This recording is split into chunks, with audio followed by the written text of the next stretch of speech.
morning and welcome to Spooky Review, another episode. How you doing this morning? Doing pretty good. Cheers. Oh, here's my water. So we are here for another fun spooky edition, and thank you guys so much for coming back if you've been regular watchers, and if you're new to Spooky Review, welcome. You are our Spooky BAT-Talion. Oh!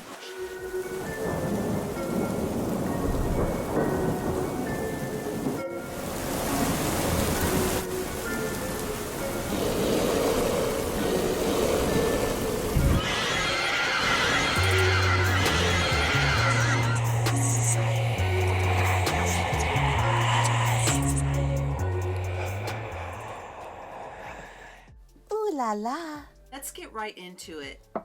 So at the very end of this video, we are going to suggest 2 additional videos that you guys can watch just to catch up in case you haven't seen Spooky Review before or if you missed anything. But without further ado, let's just roll it.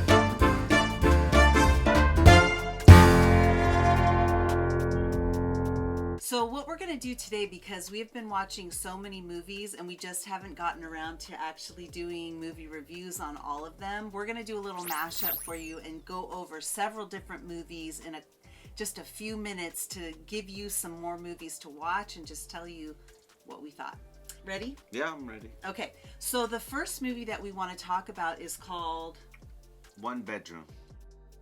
One Bedroom, 2019 drama horror thriller. Sarah tries to start anew in LA, but her neighbors are not what they seem. This one was kind of cult-tacular. Cult-tacular. I made up my own word, cult-tacular. Because really this movie is very culty and to me very scary. And as with all these movies, they always have an undercurrent of a message that they're trying to imply, not only from the scares, and don't you feel there were quite a few jump scares? And I didn't catch that many. So one of the messages that I got out of this was that, first of all, listen to your dad. Listen to your parents when they try and tell you stuff. Without going into detail, there's definitely a rift between her dad and herself, and they get into a little bit of why. But one of the things I thought about at the end of this was, oh my God, if she would have just listened to her dad, you know? Yeah, it would have been a different situation. Yeah, like she wouldn't have been in that mess, right? Yeah. But also for me, I was thinking, don't be so trusting of other people. Yeah. I got from this movie is it kind of touches on what people deal with when they're right fresh out of like high school or college. Yeah. And try to find themselves or going after and taking risks, going after their dreams. Yeah. So there was that element. Yeah, because I what could people relate go to that, through. right? Because it was showing a real world thing, what people go through. Like they have to find a place, they have to, go after something even though their parents or whatever their school, they studied something, but they decide to go after a dream. So there's that element that makes it kind of real. Yeah. And how if you feel a sense of loneliness in your life while you're going through this, it's easy to trust people a little bit more just to feel more included. Yeah, right? The sense of community, because in this movie you see that there's this sense of community, and she's, like Willie said, she's fresh out of college.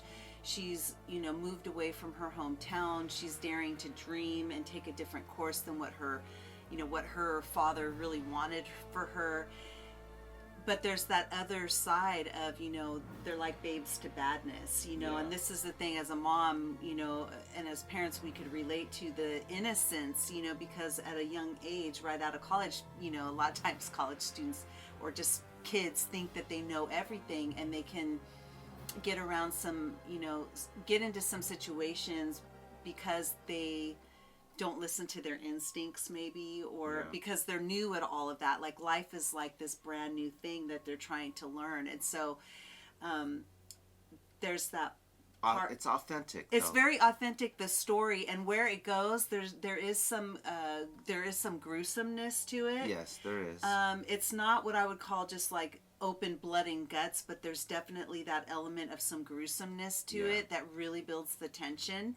I thought, I want to, as far as screams go, I think I would give it probably a 4.5 screams, because I thought it really hit the elements that it needed to, and the quality was very good. I felt it was 4.5 screams. Definitely a good movie. It kept me interested because the realness of it as a person, like you could see how vulnerable life is. Yes. And then just being aware of your surroundings, and just you always gotta be a sense of caution. And at the end it was really about the surroundings. Right at the end, it's like that's a big one, is really pay attention to your gut and the bigger picture. Right, you're gonna see the bigger picture of everything at the very end, and so it has so many, like, yes, go after your dreams, and yes, be an individual and all that stuff, but also find the balance of, like, still listen to the wisdom of your elders, because they do know a few things that will help you and keep you protected.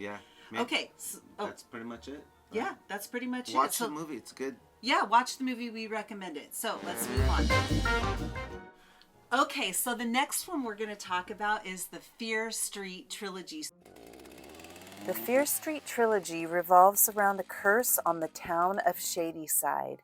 The kids there are convinced that there is a deceased girl from 1666 called Sarah Fear, and she is the one to blame. According to them, she cursed the town into a constant cycle of killings and bad luck. So you literally have 3 movies that you watch back to back, and they take you in an interesting order of, present day. The second one goes into kind of what happened before that present time. And then the third one shows you the ultimate kind of where it all began, and so more in the distant past. And I liked it more than I thought I was gonna like it, because I know when we first watched it, it was because I know some people are not into the kiddie teenager. Yeah, I've said this before. I often don't like those, right? And part of the first one, because it took place in, there's kind of like this high school drama, and anytime they show jocks and football games and stuff like that, it totally turns me off. But it started really interesting, and I think that you guys will like this, that the very first one, especially if you're from our generation, but even if you're not and you loved Stranger Things, you're gonna like the what's the word? Nostalgia. The nostalgia from all of, being in a mall. It starts off in a mall.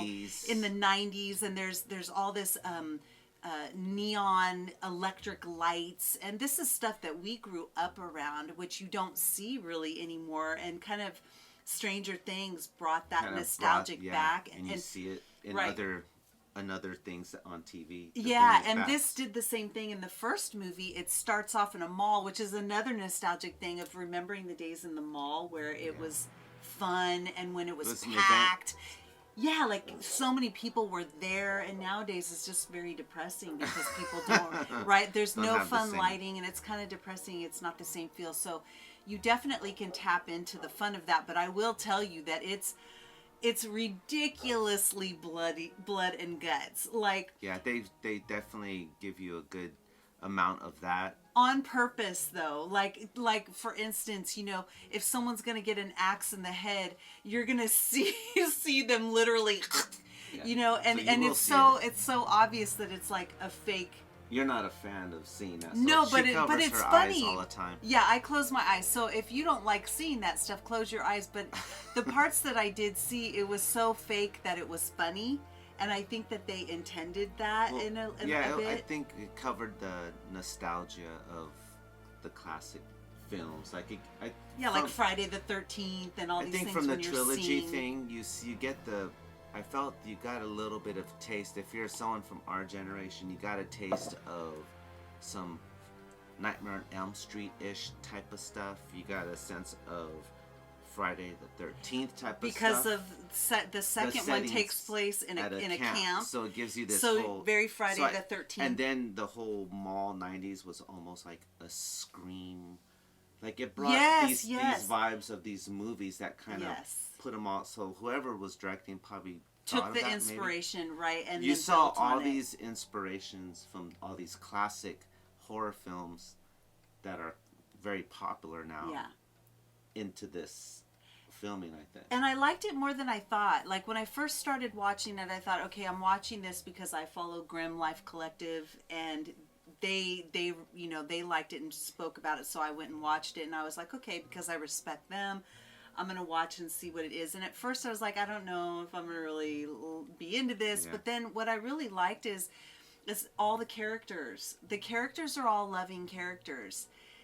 And there's some bigger messaging here, not only to pay attention to, the details of the story, because in the first one there's a lot of other things going on, but I feel like the first one, kind of the middle and onward, the story got really good. At first it was really focused on the blood and guts and, and the drama of the two main characters, and that was important because it followed you through their lens through the entire other two movies. Right. So it was important that they focused on that, but you understand why at the you very understand end. Why, and part of it is like, oh God, you guys are just dumb teenagers, because the stuff they were arguing about. But you really had to pay attention to, there's a folkloric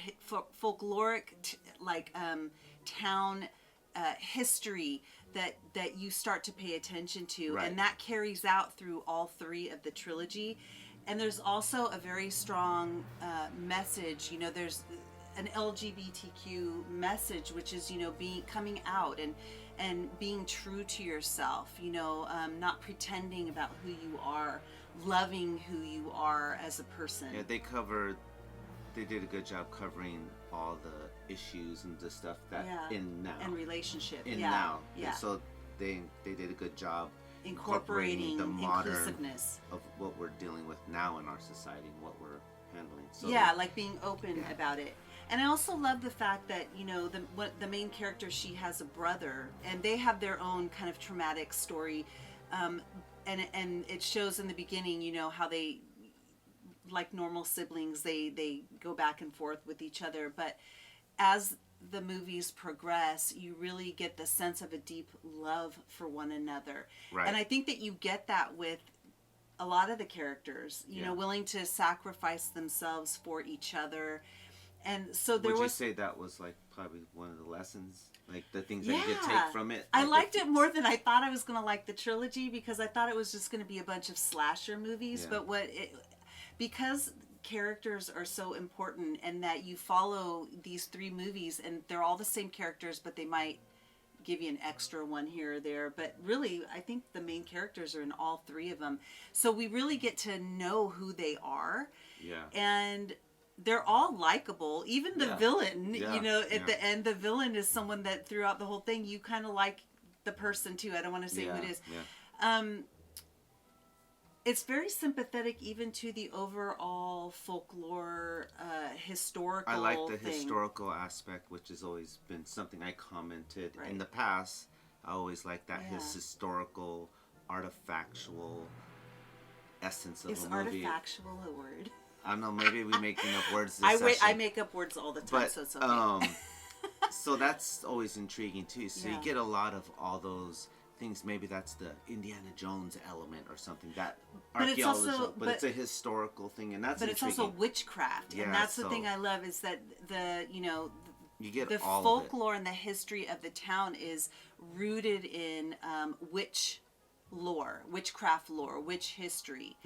And I love that also, especially around Halloween time. You can really get into that, right? Definitely, because everybody's thinking about witches and witchcraft during that time. But these are movies, throughout, because we're surrounded by witches all the time. And if you're, a pagan or a Wiccan, this is an interesting one that you can watch as well.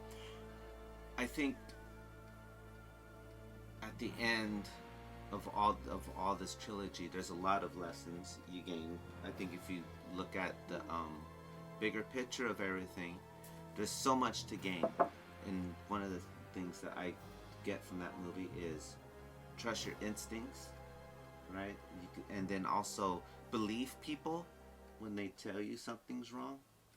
Yeah. Like, you know, all these messages, like what you could really gain from it at the end, like, you know. Yeah, because there's some apathy from, you know, someone's trying to tell someone what's going on and they're not paying attention or they don't believe you or they're apathetic. And you go over, there's a lot of issues that get covered that are always dealt with, like bullying. There's a bullying issues. There's all these little things that you could take lessons from that you could go, okay, yeah, you shouldn't do that. That's mean. Accept people for who they are. Be nice to people. Yeah. Like, you'll get all these messages and lessons out of all those trilogies of something. Yeah, absolutely. Respect people's culture and practices, and respect and honor